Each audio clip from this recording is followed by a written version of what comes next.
तो एक दिन क्या हुआ कि उन्होंने देखा, जब तपस्या प्रचेता जब तपस्या कर रहे थे, अपना अष्टांग योग फॉलो कर रहे थे, तो नारद मुनि जी उनके सामने अपीयर हुए। और उन्होंने सारे प्रचेताज ने कहा, ओ हमारा कितना अच्छा भाग्य है कि आप हमारे पास आए हो। ऐसे लग रहा है जैसे अंधेरे में सूरज उगाया हो। हमारे हृदय में और हमारी बुद्धि में हर जगह अंधेरा छाया हुआ था, कंफ्यूजन ही कंफ्यूजन छाया हुआ था कि हमने एग्जैक्टली कैसे जाना है वैकुंठ, वापस भगवान के घर कैसे वापस जाए। हम तो अपनी तरफ से जो भी बनता है वो कर रहे थे। पहले हमने रुद्र गीता सुनी थी, तो उसको याद करते करते हम कुछ कर रहे थे, क्योंकि हमने तो बस 10,000 साल तक रुद्र गीता ही पढ़ी है। उसके बेसिस पे भगवान के दर्शन हुए थे, लेकिन वापस कैसे जाना है वो नहीं पता था हमें, तो हम कंफ्यूजन में घूम रहे थे। तो हमारे दिल में और दिमाग में हर तरह अंधकार था। और आप सूरज की रोशनी जैसे लाते हो वैसे आप आए हो। ऐसे करके सब ने उनको दंडवत किया। और फिर उन्होंने बोला कि हम एडमिट करते हैं, मतलब हम एक्सेप्ट करते हैं कि हमें अपने परिवार से बड़ी आसक्ति हो गई थी। पिछले 1 लाख साल तक हमने परिवार का उपभोग किया है, और हमें परिवार से बड़ी आसक्ति हो गई थी, और हम भगवान को भूल गए थे। हम ये एडमिट करते हैं। हालांकि ऐसा नहीं था कि भगवान को टोटली भूल गए थे, लेकिन भगवान को 1-2 घंटे के लिए भूल जाओ तो गृहस्थ को थोड़ा सा बुरा लगने लगता है कि अरे 1-2 घंटे से कृष्ण को याद नहीं किया है, या फिर 1-2 घंटे से ऐसे ही कैसे बिजी हो गए जैसे कि कृष्ण है ही नहीं।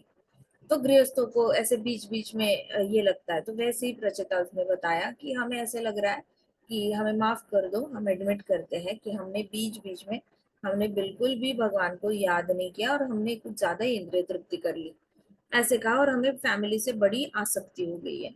तो जब वो क्या रहा था कि जब वो अपना अष्टांग योग फॉलो कर रहे थे, तो उनको बीच बीच में अपने बच्चे याद आ रहे थे, पत्नी याद आ रही थी, राज्य के लोग याद आ रहे थे, महल याद आ रहा था, उनका जो भी क्षत्रिय प्रैक्टिस करते हैं वो सब याद आ रहा था।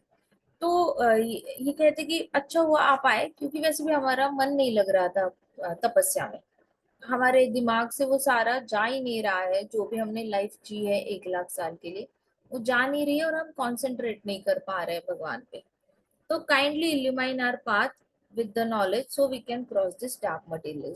कहते कि हमें ऐसा कोई ज्ञान दो जिससे कि हम ये भौतिक जगत को अंधकार पार कर पाए, क्योंकि भौतिक जगत के अंधकार में जो छोटे छोटे स्टार्स दिखते हैं, मतलब अपने अपनी खुद की फैमिली होती है, फ्रेंड्स होते हैं, रिलेटिव्स होते हैं, तो ये सारे छोटे छोटे स्टार्स भौतिक जगत के अंधकार में ये हमारे लिए अपने स्टार्स का सेट बन जाता है। तो इनको पार करना बड़ा मुश्किल है। तो आप हमें कोई तो ज्ञान दो जिसके जिससे कि हम अनासक्त हो पाएंगे, और जब भगवान पे तपस्या करेंगे तो हमें अपना परिवार याद नहीं आएगा, और बाकी सारे दोस्त याद नहीं आएंगे, रिश्तेदार याद नहीं आएंगे, हमारा घर याद नहीं आएगा। ऐसा कुछ करो। ऐसे करके उन्होंने नारद मुनि जी को बताया। तो नारद मुनि जी बड़े अच्छे से स्माइल किया।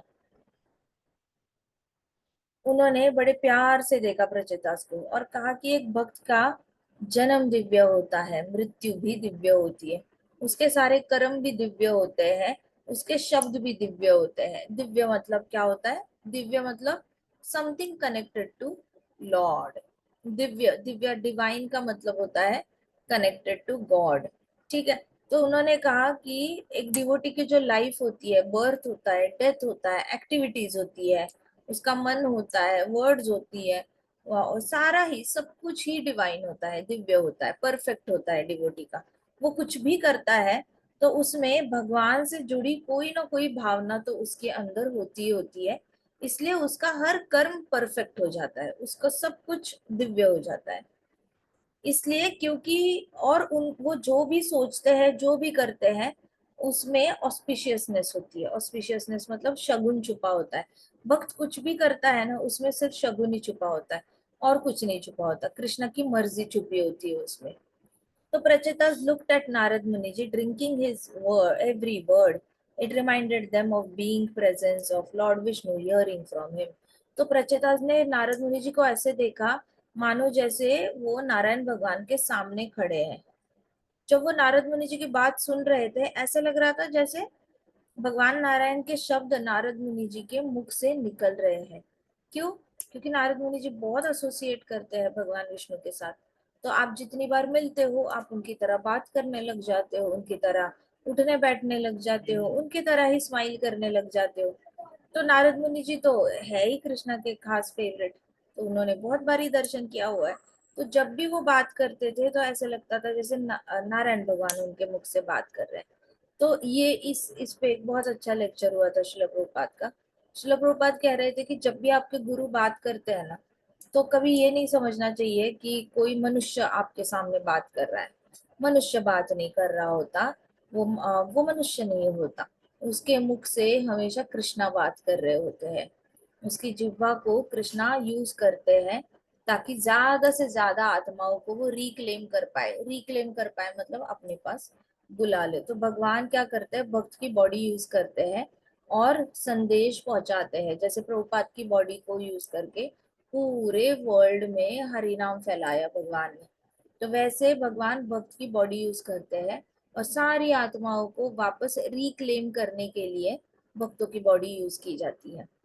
तो प्रचेतास looked at Narad Muni ji. Narad Muni ji continued, a civilised human being has 3 births. तो एक कोई भी इंसान होता है उसके 3 जन्म होते हैं। एक तो अपनी माता के गर्भ से जन्म लेता है, दूसरा जन्म वो होता है जहाँ पे उसकी हरि नाम की दीक्षा होती है, तीसरा जन्म वो होता है जहाँ उसकी ब्राह्मण दीक्षा होती है। तो ये 3 जन्म होते हैं उसके, एक किसी भी एक इंसान के 3 जन्म होते हैं। तो ऐसे नहीं समझना चाहिए कि हम जन्म लिया है तो हमारी वो क्या फिलोसॉफी है, YOLO, you only live once, है ना। ये फिलोसॉफी चल रही है आजकल। तो सबको क्या लगता है कि आप एक ही बार जन्मते हो, आप एक ही बार जीते हो, इसलिए आप जितनी ऐश कर सकते हो करो। ये गलत फिलोसॉफी है, क्योंकि लोगों को द्विजो बॉर्न क्या होता है वो पता नहीं। द्विजो बॉर्न मतलब दूसरी बार जन्मा हुआ, त्रिजो बॉर्न मतलब तीसरी बार जन्मा हुआ। होता क्या है, वो इंसान दिखता कैसे है, बात कैसे करता है, और उसको वो जिंदगी को देखता कैसे है, लोगों को कैसे देखता है, जीवात्माओं को कैसे देखता है, और वो कैसे ऊपर उठता है सत्वगुण रजोगुण तमोगुण के परे। ये लोगों को पता ही नहीं है, तो इसलिए उनको लगता है कि सबका एक ही बर्थडे होता है। आपका एक बर्थडे नहीं होता, आपके 3 बर्थडेज होते हैं। एक बर्थडे होता है जब माँ की कोख से जन्म लेते हो, दूसरा बर्थडे होता है जब आपकी हरिनाम दीक्षा होती है, तीसरा बर्थडे तब होता है जब आपकी ब्राह्मण दीक्षा होती है। तो ये तीनों बार उसका जो जन्म होता है, तो वो भगवान विष्णु के लिए ही होता है। नारद मुनि जी ने कहा प्रचिता को कि तीनों बार आपका जो जन्म होता है वो भगवान विष्णु की सेवा करने के लिए ही जन्म होता है। लेकिन ये तीनों जन्म व्यर्थ है अगर भगवान की सेवा प्यार से नहीं की जाए तो। With love and devotion if you do not serve lord, then all these births are useless. आप अगर प्यार से, भक्ति भाव से हम भगवान की सेवा नहीं करते तो हमारे तीनों जन्म व्यर्थ है। फिर कोई कोई फायदा नहीं बोल के कि मेरी हरिनाम दीक्षा हुई है, मेरी ब्राह्मण दीक्षा हुई है। मेरी दीक्षा ही नहीं हुई। मैं तो इस बड़े घर में मेरा जन्म हुआ है, मेरी पॉलिटिकल फैमिली में जन्म हुआ है, मेरा फेमस फैमिली में जन्म हुआ है, मेरा रिच फैमिली में जन्म हुआ है, मेरा बहुत ब्यूटीफुल फैमिली में जन्म हुआ है। ये सब कुछ फायदा ही नहीं बोल के अगर आप प्रेम भाव से भक्ति भाव से कृष्णा की सेवा नहीं की 3 जन्म होने के बाद भी। So all our activities are useless if they are not meant to satisfy Lord. हम कुछ भी करते हैं अगर उस एक्टिविटी से कृष्ण भगवान प्रसन्न नहीं होते, या फिर हमारा इंटेंशन नहीं है। देखो, सीक्रेट लाइज इन इंटेंशन। सारा इंटेंशन का खेल है। इंटेंशन मतलब आप कुछ भी काम करते हो उसके पीछे आपकी भावना क्या है, कॉन्शियसनेस क्या है, एक्टिविटी की कॉन्शियसनेस क्या है, उसमें सारा सीक्रेट छुपा हुआ है। कि आप कुछ भी काम करते हो अगर आपके पीछे की जो भावना है वो अपने आप को प्रसन्न करना है या दूसरे लोगों को प्रसन्न करना है, तो वो अटरली फेलियर एक्टिविटी है। उसमें कोई आपका जन्म व्यर्थ हो रहा है। अगर कुछ भी काम आप कर रहे हो, अपने लिए कर रहे हो या दूसरों के लिए कर रहे हो, तो जन्म व्यर्थ जा रहा है, मतलब वेस्ट ही जा रहा है। फिर तो दीक्षा होकर भी फायदा नहीं, दीक्षा हो नहीं तो अच्छी माँ के कोख से जन्म लेके भी फायदा नहीं।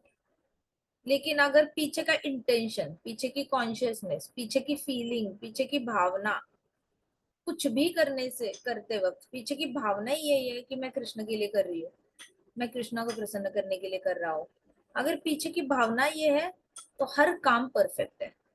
पीछे की भावना है कि इससे ये खुश होगा, वो खुश होगा, मैं खुश होंगी, तो वो काम व्यर्थ है।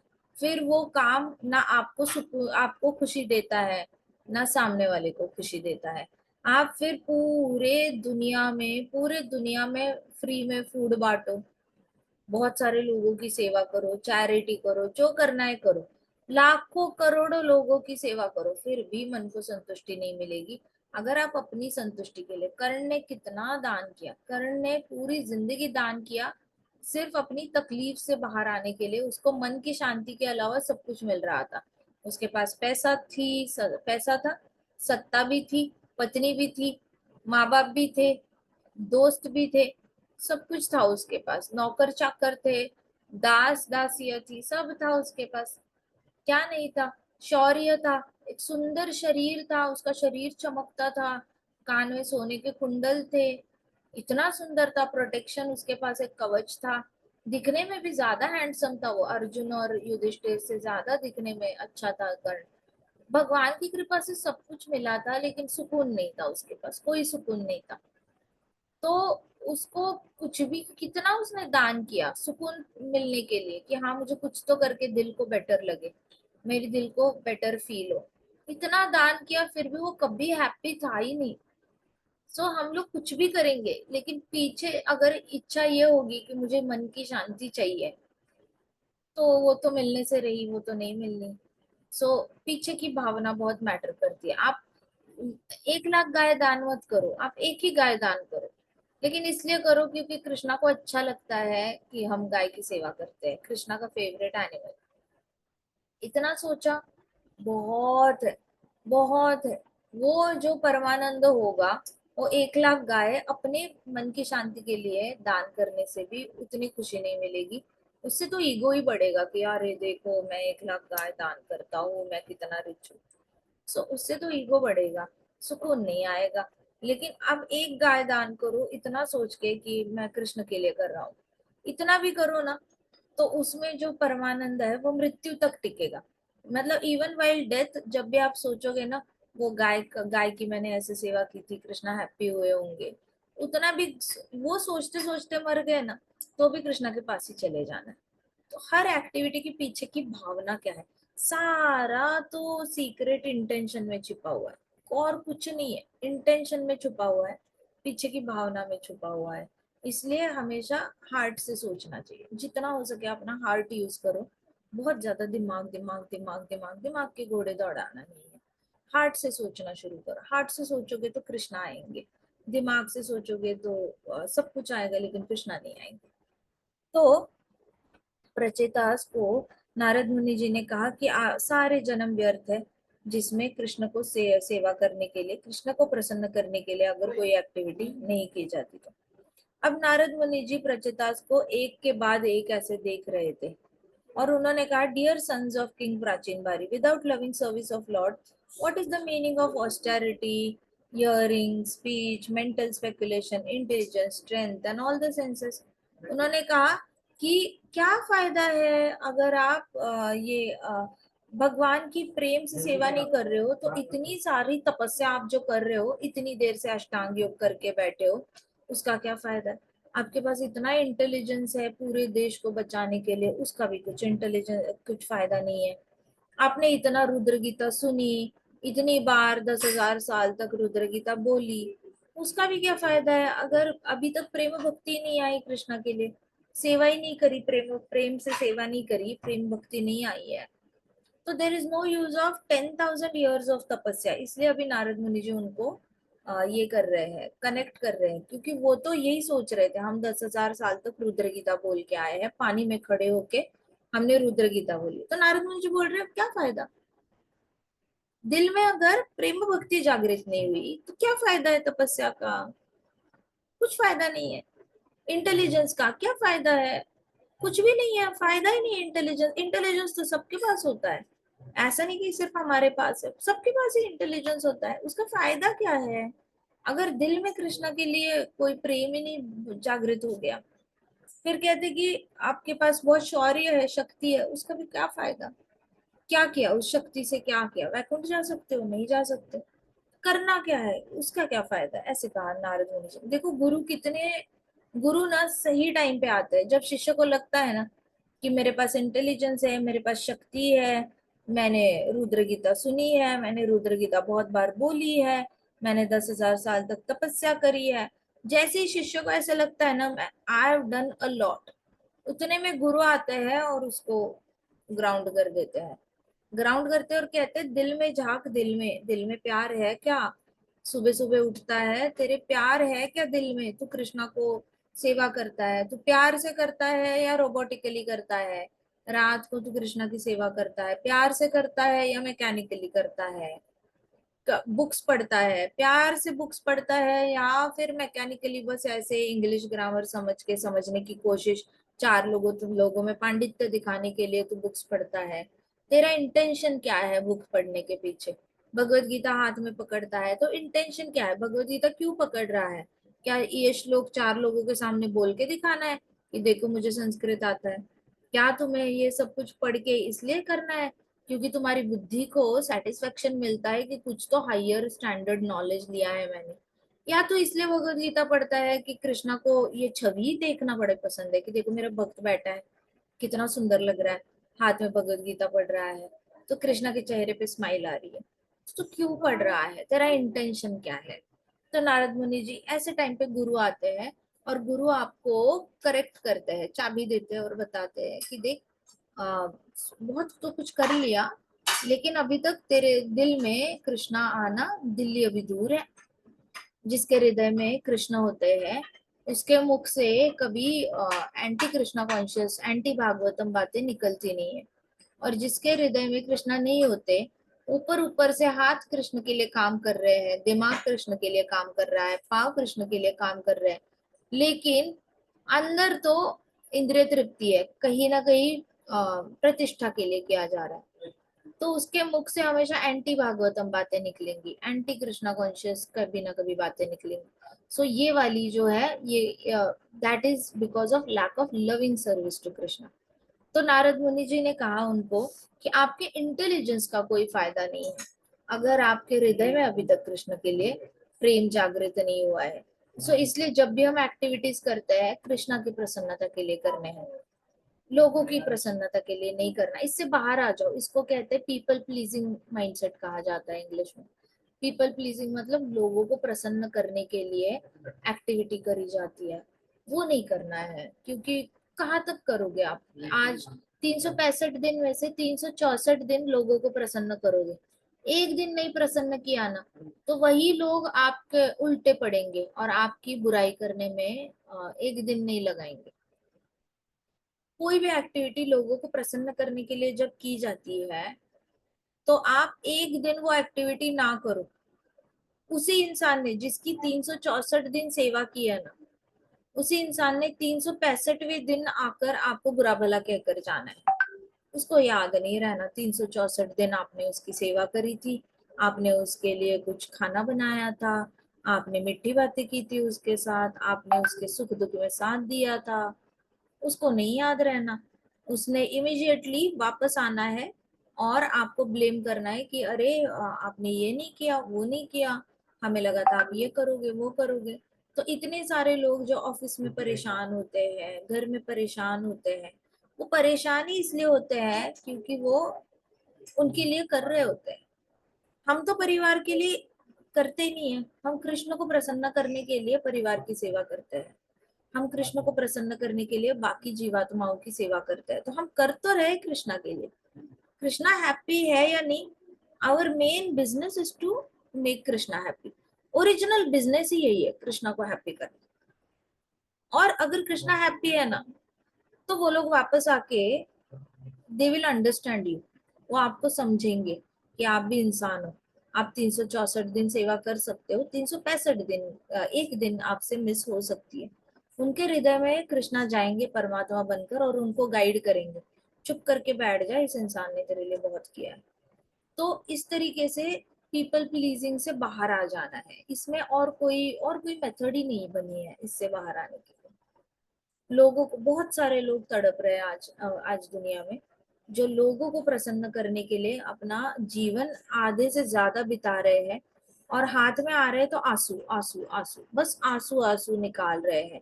ये किया वो किया, ये किया रिटर्न में क्या मिला, ये किया वो किया, ऐसे किया वैसे किया, रिटर्न में क्या मिला। इसको रिजेंटमेंट भी कहते हैं कि अच्छा ही नहीं लग रहा है, अच्छा किया लेकिन अच्छा करने के बाद भी अच्छा क्यों नहीं लग रहा है, मैं हैप्पी क्यों नहीं हूँ। मैंने इतनी मेहनत करी, 1 साल मेहनत करी, 2 साल मेहनत करी, लेकिन रिटर्न में मुझे वो तरीके का अप्रिसिएशन नहीं मिला, मुझे कोई तारीफ नहीं मिली, या फिर मुझे एक बार भी नहीं बोला, उल्टा आकर बुरा भला बोलकर चले गए। तो ये वाला, अगर अच्छा किया है तो अच्छा फील होना चाहिए, बुरा किया तो बुरा फील हो जाएगा। लेकिन अच्छा करने के बाद बुरा फीलिंग कैसे आ सकती है, ये कैसा कॉम्बिनेशन है। ये बड़ा कंफ्यूज कर देता है लोगों को। वो इसलिए क्योंकि वो लोगों के लिए करते हैं, पीपल प्लीजिंग उनके अंदर बहुत होता है। नहीं करना है, लोगों के लिए नहीं करना है, हमेशा कृष्ण के लिए करना है। कृष्णा हैप्पी है ना, तो सब हैप्पी। कृष्णा हैप्पी नहीं है तो खुद भी हैप्पी नहीं, कोई और भी हैप्पी हो नहीं सकता। तो इसलिए नारद मुनि जी कह रहे हैं कि तुम्हारा क्या फायदा कि तुमने इतना ज्यादा शौर्य दिखाकर अपने राज्य में सबका रक्षण किया, उसका क्या फायदा अगर तुम्हारे हृदय में प्रेम भक्ति जागृत नहीं हुई और कृष्ण की सेवा का इच्छा जागृत नहीं हुई। If your spiritual practices do not help you to realize Supreme Lord, what is the use of them? अगर आपकी spiritual practice ही भगवान को हृदय में स्थान नहीं देती तो उसका फायदा क्या। लो कर लो बात, क्या फायदा 10-10 घंटे सेवा देके अगर हृदय में कृष्णा आने की बजाय लोगों के प्रति कंप्लेन्स आ जाते हैं, लोगों के प्रति द्वेष आ जाता है, लोगों के प्रति गुस्सा आ जाता है, फिर वो चाहे वैष्णव हो ना नॉन वैष्णव हो।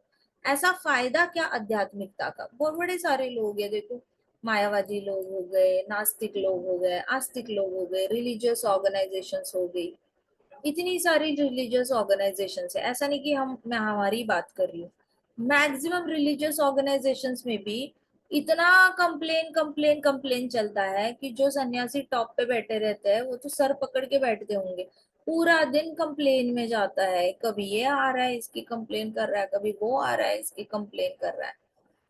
अगर आपकी स्पिरिचुअल प्रैक्टिस आपको कंप्लेन से ही बाहर नहीं निकाल पा रही है तो ऐसी प्रैक्टिस का क्या फायदा। नारद मुनि जी कह रहे ऐसी स्पिरिचुअल प्रैक्टिस का क्या फायदा जो आपको सुप्रीम लॉर्ड को रियलाइज करने में हेल्प नहीं करती। आपको तो कृष्ण रियलाइज ही नहीं होते, कृष्ण दिखते ही नहीं। अगर आपको लोगों में परमात्मा दिखने लगेंगे तो आपको कंप्लेन नहीं होगी, लोगों के साथ कभी नहीं कंप्लेन होगी। जो जैसा है वैसे एक्सेप्ट कर पाओगे आराम से, आराम से। आप उसके अंदर बुराई देख ही नहीं पाओगे, आप हर एक इंसान के अंदर कृष्णा को देखोगे।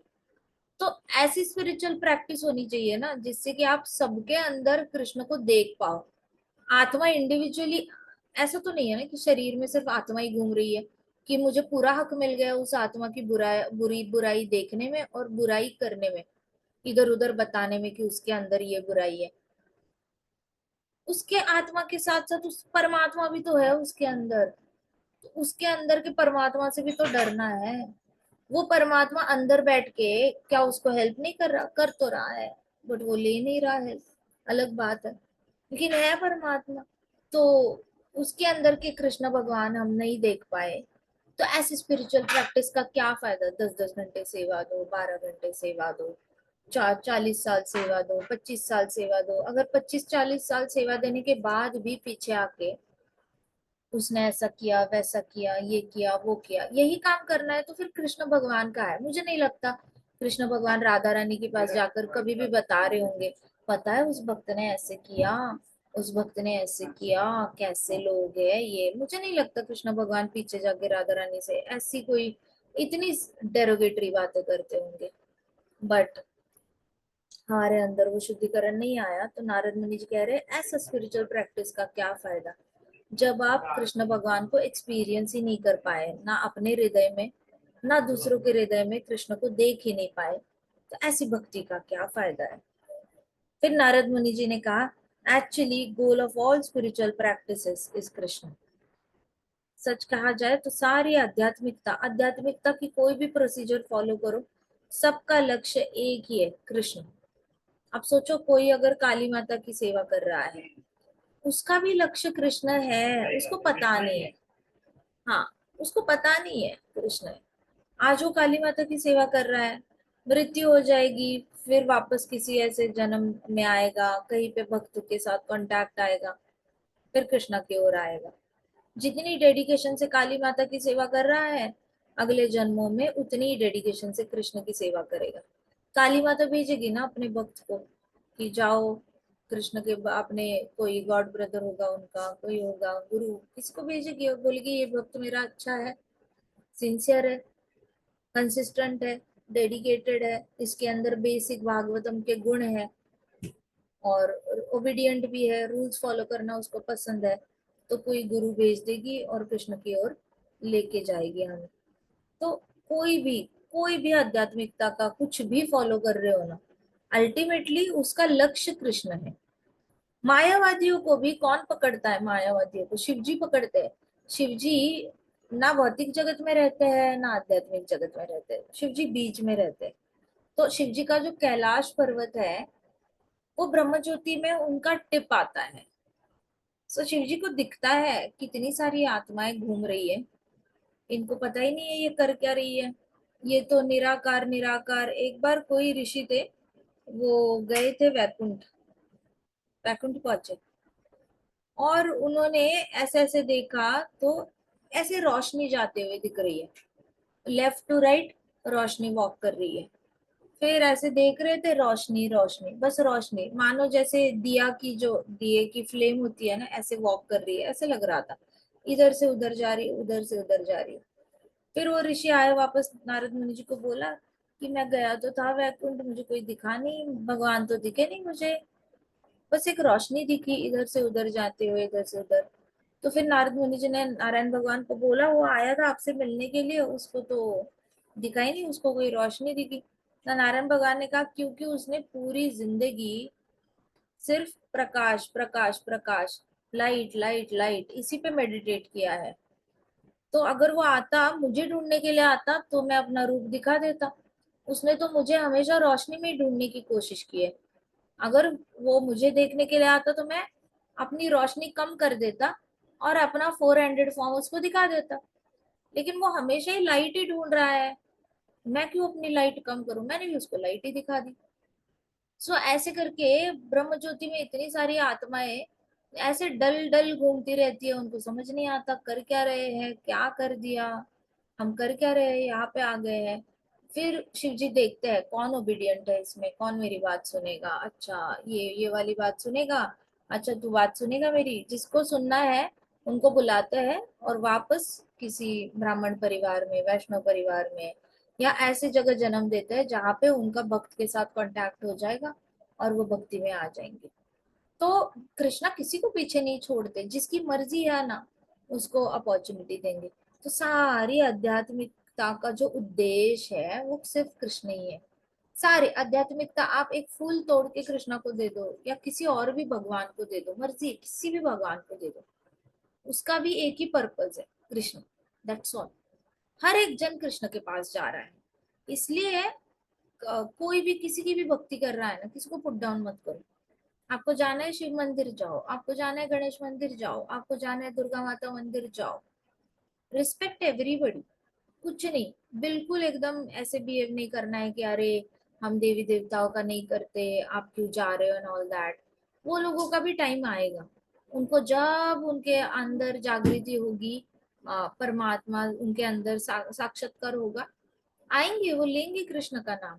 और कृष्ण का नाम लेने वाले अगर जा रहे हैं दूसरे के मंदिर में तो भी जाने दो, उनको पता, उनको इसका मतलब उनके पास ज्ञान है कि ये सब कृष्ण के भक्त हैं, और हम तो बस ऐसे ही मिलने के लिए जा रहे हैं, भक्तों को मिलने में क्या गलत होता है, तो वैसे हम जा रहे हैं।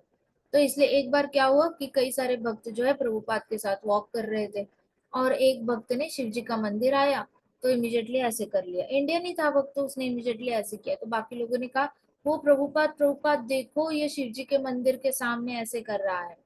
तो प्रभुपाद ने ऐसी उंगली उठाकर बोला वैष्णवानाम यथा शंभो, आंखें बड़े करके बोला वैष्णवानाम यथा शंभो, शिव जी महान वैष्णव है, कुछ गलत नहीं है शिव जी को दंडवत करने में, ऐसे बोला शिव जी ने।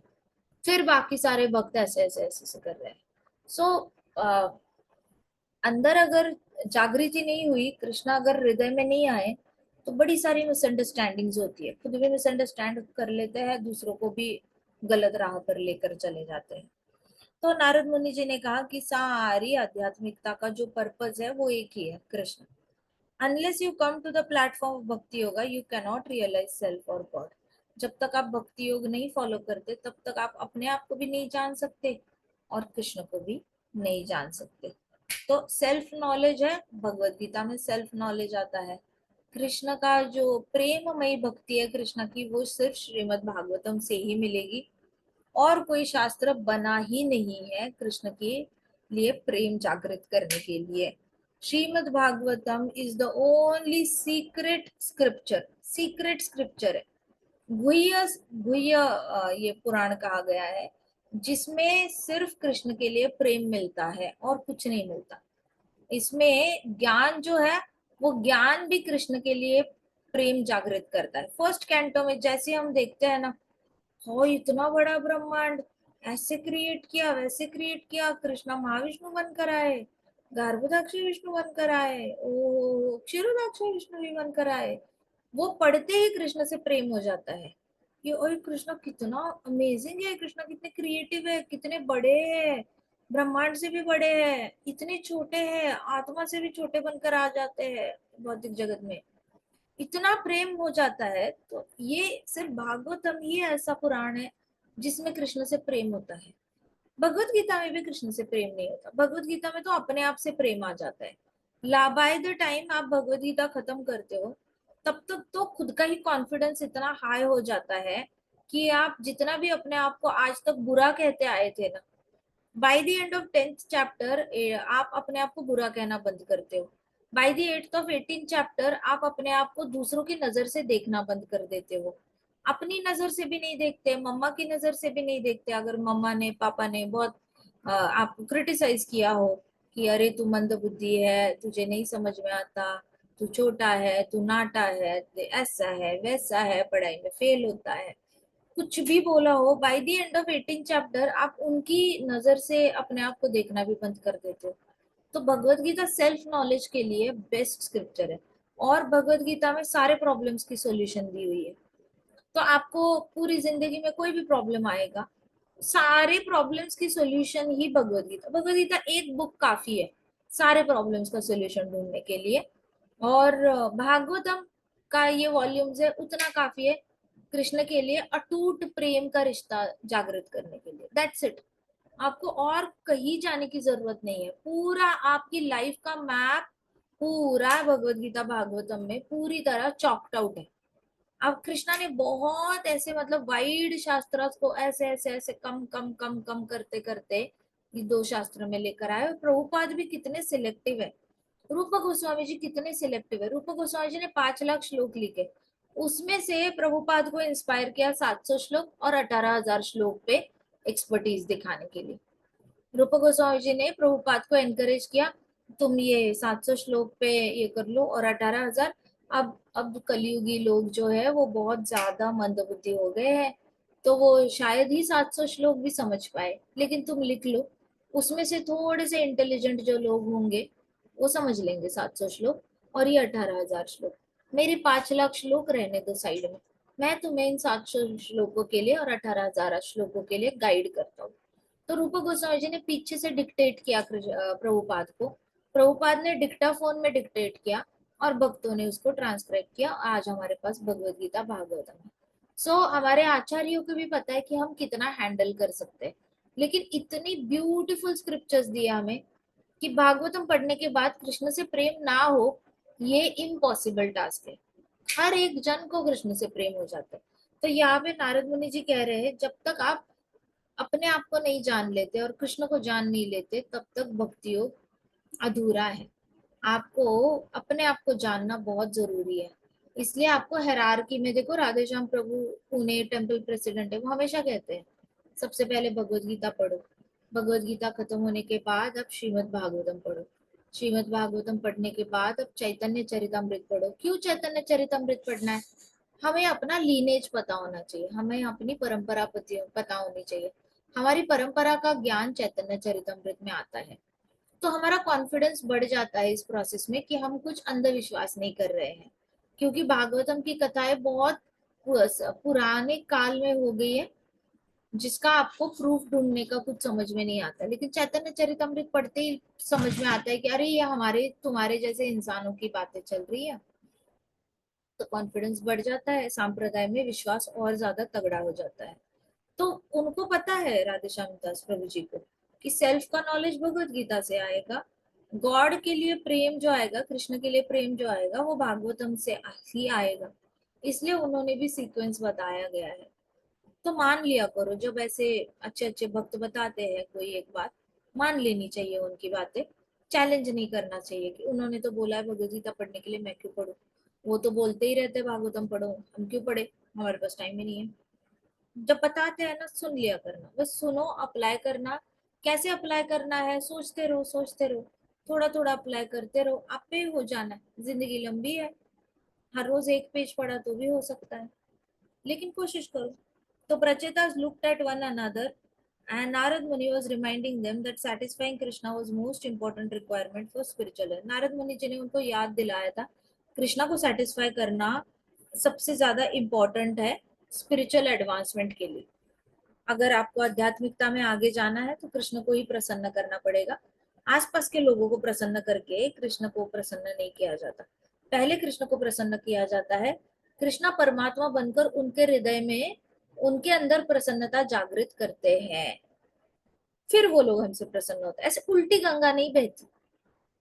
बहुत मिसअंडरस्टैंडिंग है, ये सच है, प्रभुपाद ने कहा है गुरु की सेवा करो, भक्तों की सेवा करो, आचार्यों की सेवा करो, फिर राधा रानी की करो, फिर कृष्णा तक पहुंचो। तो इसका मतलब हम नीचे ही सबको खुश करते रहे, खुश करते रहे, और उसी में कंप्लेन में गुम हो जाए। कंप्लेन मतलब ये तो पूरा एक ये है, मेज है, मेज जहाँ पे आप गुम हो जाते हो, उस मेज में फंस जाओगे फिर। तो सिंपल सा लॉजिक नारद मुनि जी अभी भागवतम में बोल रहे, go top to bottom. Top to bottom मतलब सबसे पहले कृष्ण की प्रसन्नता के लिए कोई भी एक्टिविटी करनी, कृष्ण की प्रसन्नता के लिए करो। कृष्णा परमात्मा बनकर लोगों के हृदय में आपके लिए प्रेम जागृत कर देंगे। जब आपके हृदय में कृष्णा के लिए प्रेम होगा ना, लोगों के हृदय में आपके लिए प्रेम आ जाएगा। आपने नहीं लोगों को प्रसन्न करने के लिए कि मुझे ये भी प्रेम दे, वो भी प्रेम दे, ये भी दे, वो भी दे, लोगों ने मुझे प्यार देना चाहिए, इस इच्छा से लोगों के पीछे नहीं ये करना है, प्रसन्न करने के पीछे नहीं भागना है, मुझे कृष्णा के लिए। तो नारद मुनि जी सीक्रेट बता रहे हैं बेसिकली। नारद मुनि जी जो भी शिक्षा देते हैं ना, वो इतनी ज्यादा क्या कहते हैं, इतना वजन है ना उन शिक्षाओं में कि हमारी लाइफ बहुत मुश्किलों से बच सकती है अगर हम नारद मुनि जी की बात माने तो। देखा जाए तो नारद मुनि जी की दुश्मनी तीनों लोकों में हो सकती है, लेकिन नहीं होती। हर जगह घूमते हैं वो तो, कितने लोगों से मिलते हैं, असुरों से भी मिलते हैं, देवताओं से भी मिलते हैं, दुश्मनी किसी से नहीं होती। क्यों नहीं होती? वो कुछ भी करते हैं कृष्ण की प्रसन्नता के लिए करते हैं। फिर कृष्णा परमात्मा बनकर असुरों के हृदय में जाकर भी नारद मुनि जी के लिए रिस्पेक्ट डेवलप करते हैं। नहीं तो नहीं करेंगे। कृष्णा वो कृष्ण के लिए कर रहे हैं, तो कृष्णा भी ये सेवा नारद मुनि को दे रहे हैं। नारद मुनि जी कृष्णा की सेवा कर रहे हैं, कृष्णा नारद मुनि जी की सेवा कर रहे हैं, उनका रक्षण कर रहे हैं। सारी दुनिया प्रेम करती है नारद मुनि जी से, कोई नहीं उनके साथ झगड़ा करता, कोई उनको मारने के लिए कोई अपना ये वेपन नहीं यूज कर रहा। कितना डेंजरस है कंस के दरबार में as a devotee of Krishna बैठना। आठवां पुत्र जो कंस को मारने वाला है, उसी का परम डिवोटी उसके दरबार में बैठा हुआ है।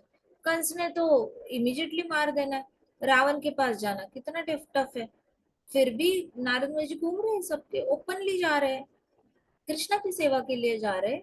एंड रिटर्न कृष्णा परमात्मा बनकर इनके दिल में बुरी बुद्धि जागृति नहीं होने दे रहे हैं, अच्छी अच्छी फीलिंग्स क्रिएट कर रहे हैं नारद मुनि जी के लिए, दोस्ती वाली फीलिंग्स क्रिएट कर रहे हैं। That is how you go top to bottom. Bottom to top तो आप शरीर से सेवा दो, लेकिन इंटेंशन वाली जो सेवा है, पीछे से जो फीलिंग वाली सेवा है, वो टॉप टू बॉटम आनी चाहिए। नीचे से ऊपर सेवा देनी है, दे दो, भक्तों को सेवा दे दो, आचार्यों की सेवा दे दो, नरसिम्हा भगवान को सेवा करो, पंचतत्व की सेवा करो, राधा रानी की सेवा करो, फिर कृष्ण तक पहुंचो। ये तो शरीर शरीर का धर्म है। शरीर का धर्म है सेवा देना, तो शरीर देगा ही देगा। मन का धर्म है कृष्ण को प्रसन्न करना, कृष्ण के बारे में सोचना, कृष्ण को हैप्पीनेस देना। तो मन जाएगा टॉप टू बॉटम, शरीर जाएगा बॉटम टू टॉप। आ रहा है क्या समझ में आप सबको? समझ आ रहा है? ये sir no? Yes, are you getting my point?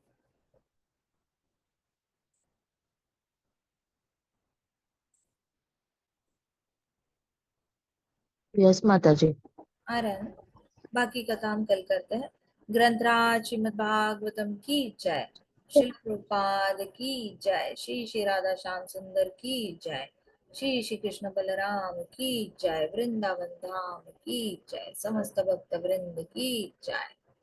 हरे कृष्णा हाँ कृष्णा कृष्णा हरे हरे, हरे राम राम राम हरे हरे, हरे कृष्ण महासंकीर्तन यज्ञ की जय।